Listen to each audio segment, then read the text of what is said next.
Oi, tudo bom? Eu sou a Tiara Ney do Estúdio Tutti e hoje eu vou mostrar para você como fazer um print and cut ou imprimir e cortar perfeito com a silhuete. E não importa a máquina que você tenha, se seguir essas dicas aqui do vídeo, pode ter certeza que sim, o seu print and cut vai sair perfeito. Se esse é um vídeo que te interessa, já dá agora mesmo um joinha aqui embaixo e espera para ver as dicas depois da vinheta.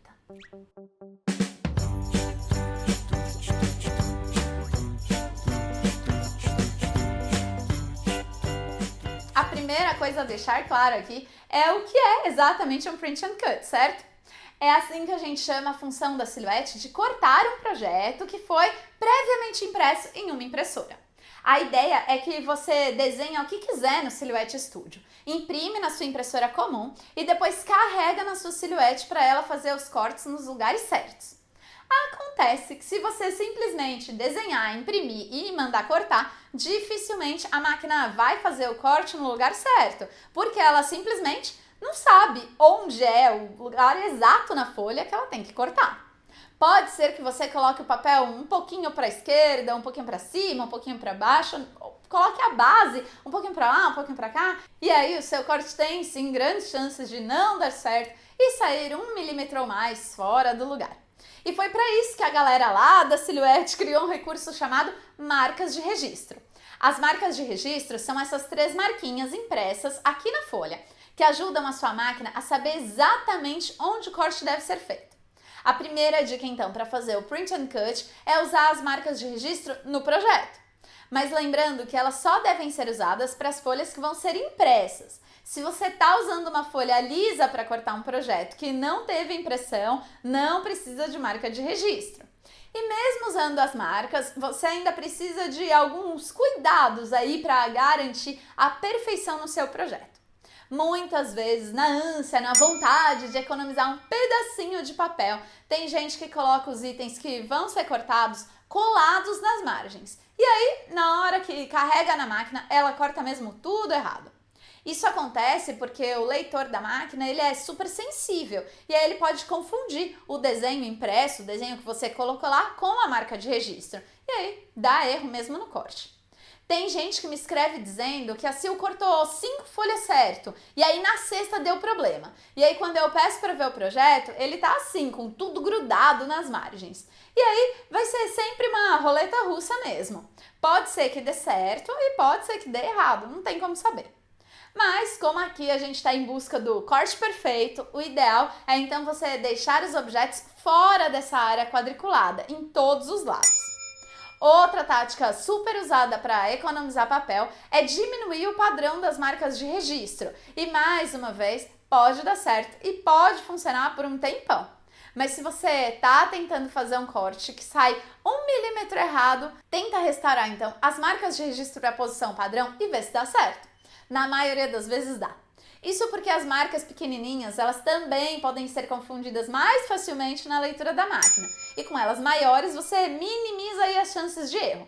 Várias pessoas me escrevem lá no Insta da Tutti, @estudiotutti, dizendo que querem um jeito de fazer o print and cut perfeito, mas não querem usar as marcas de registro padrão porque ela rouba muito espaço na folha. E aí eu te pergunto, será que essa é uma economia que vale a pena? Você diminui as margens ao máximo e gruda os elementos ao máximo e aí ganha 2 centímetros de espaço na folha. Mas aí na hora de cortar o corte sai errado em 1/4 das impressões e você perde um monte de folhas. Será que não teria economizado mais se você deixasse as marcas padrão e garantisse 100% de cortes perfeitos? Para mim, diminuir as marcas de registro para economizar papel não é uma decisão muito esperta. E se por um acaso você tem aí a necessidade de cortar projetos que não cabem na folha 4 com as marcas de registro padrão, talvez então esteja na hora de você pensar em investir em uma impressora 3 e na Camel 3, que com certeza vão ampliar bastante a sua área de trabalho.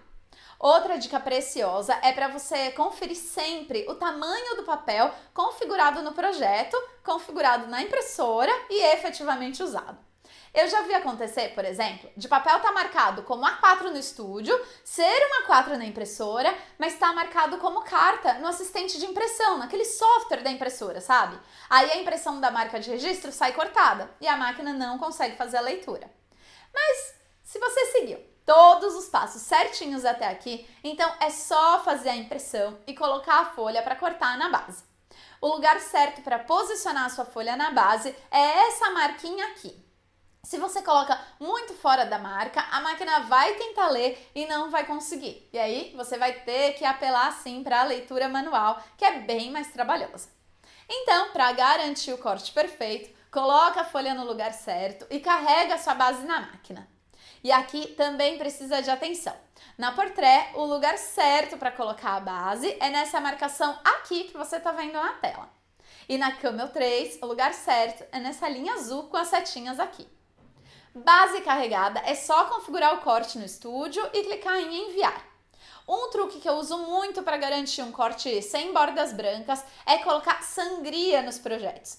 Isso significa que o desenho do projeto em si sempre vai ser um pouquinho maior do que a minha linha de corte.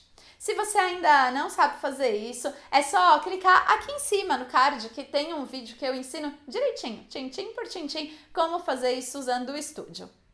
Um outro ponto importante é que se você não tem impressora e vai salvar o seu projeto em PDF para mandar imprimir em gráfica, é essencial que na hora da impressão, eles lá na gráfica escolham a opção tamanho atual ou não ajustar na janela de configuração de impressão. Muitas vezes as gráficas deixam a opção Fit ou ajustar a página ativada e aí a impressão ela sai levemente menor do que deveria. E aí não tem jeito. Se a impressão está diferente do projeto que está na tela, a Sil não tem mesmo como acertar. Prontinho! Agora você já tem a faca e o queijo na mão para fazer cortes perfeitos e nunca mais reclamar que a máquina cortou fora do lugar. E se você ainda não tem a sua silhuete, aqui embaixo na descrição do vídeo tem um link para você clicar e gerar um cupom de desconto para comprar a sua máquina na Silhouette Brasil. Se esse vídeo te ajudou a fazer cortes perfeitos, já dá um joinha aqui embaixo para o YouTube entender que ele é relevante e mostrar esse conteúdo para mais gente. Aproveita e se inscreve no canal para ficar sabendo também quando tem vídeo novo primeiro. Um beijo!